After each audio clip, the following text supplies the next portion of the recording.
Welcome to The Explainer. Today, we're unlocking a slightly advanced but honestly incredibly powerful English grammar hack known as inversion. If you've ever wanted your writing to instantly sound more sophisticated, or maybe you just want to add a bit of dramatic flair to a story without memorizing a ton of complex vocabulary, well, you're exactly in the right place. We're going to demystify this step by step with plenty of accessible examples, leaving absolutely zero room for ambiguity. Here's our roadmap for today. We'll quickly cover what inversion actually is, why you should even bother flipping your sentences, how to use negative and fixed expressions, conditionals, when to absolutely avoid doing this, and then we'll wrap it all up with a nice summary of the rules. Okay, let's jump right into section 1. What exactly is inversion? Instead of getting bogged down in confusing linguistic jargon, just think of inversion as flipping the standard word order that you already know perfectly well. Normally, the subject comes before the verb, right? Like boy meets girl. But with inversion, we just reverse that. We grab the auxiliary verb, words like have, does, are, or had, and we yank it right in front of the subject. Now check out how this simple swap completely shifts the tone. Take a standard sentence like, she has never seen such a place. It's totally correct, but let's be honest, it's a little plain. Now flip it. Never has she seen such a place. See what happened there? By pulling never right to the front and swapping she has for has she, the sentence instantly transforms into something way more emphatic and dramatic. Moving right along to section 2. Why on earth should we flip our sentences? It's a fair question, right?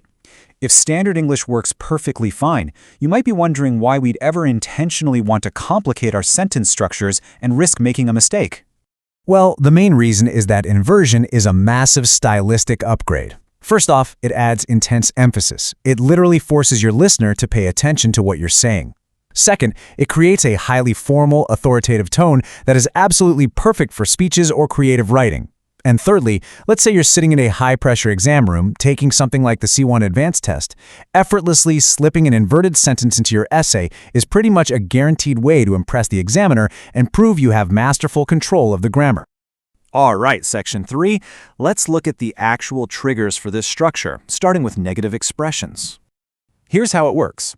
When you place certain negative or restrictive words at the absolute beginning of your sentence, they act like a trigger. We're talking about words like never, rarely, seldom, or phrases like under no circumstances.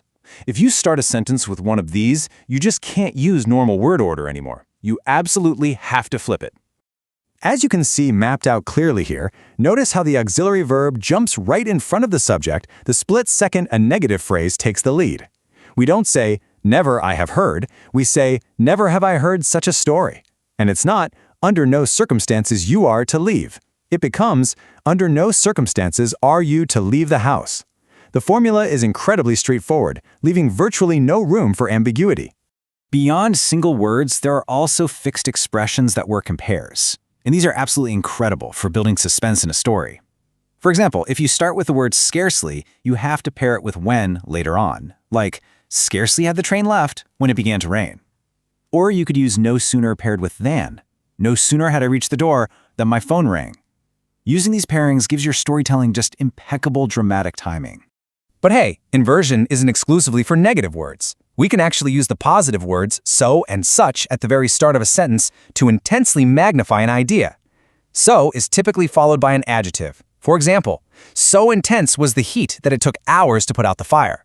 Meanwhile, such is followed by the verb to be, like such was the demand for tickets that people queued the day before. It's a really simple trick, but it completely elevates your descriptive power. Let's move into section 4, where we'll look at conditionals, places, and basic agreements. Let's tackle conditionals first. By completely dropping the word if and flipping the structure, your sentences instantly upgrade to a highly professional tier. So instead of saying, if I had known, try saying, had I known.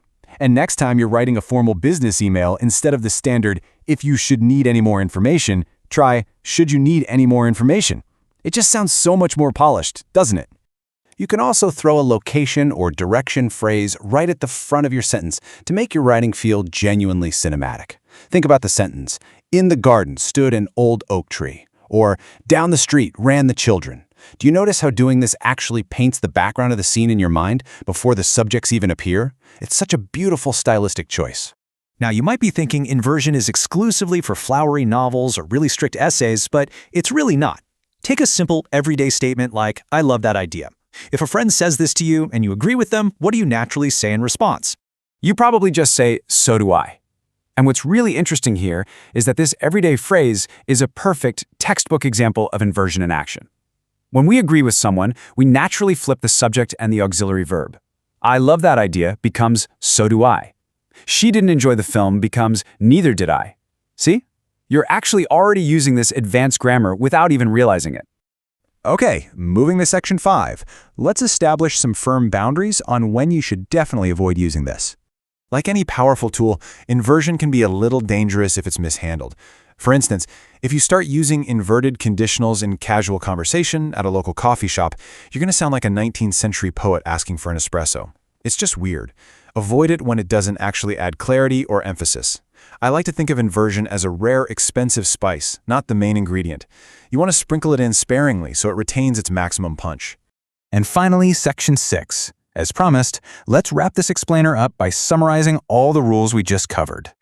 This summary right here is essentially your ultimate cheat sheet for remembering exactly when and how to flip your word order. We covered negative triggers for intense emphasis, like seldom does she. We looked at dropping the if in conditionals for a highly formal tone, like had I known. And we saw simple agreements for natural conversational flow, like so do I. Honestly, feel free to just pause right here and save this as a handy reference. So now that you've got this incredible linguistic upgrade in your tool belt, how are you going to use it? Next time you sit down to write an important email or maybe a formal text, I challenge you to find just one sentence where you can drop the if or pull a negative word to the very front and confidently flip that word order. What kind of impact will that simple swap have on your reader? Think about it. Thanks so much for joining me on this explainer, and happy writing.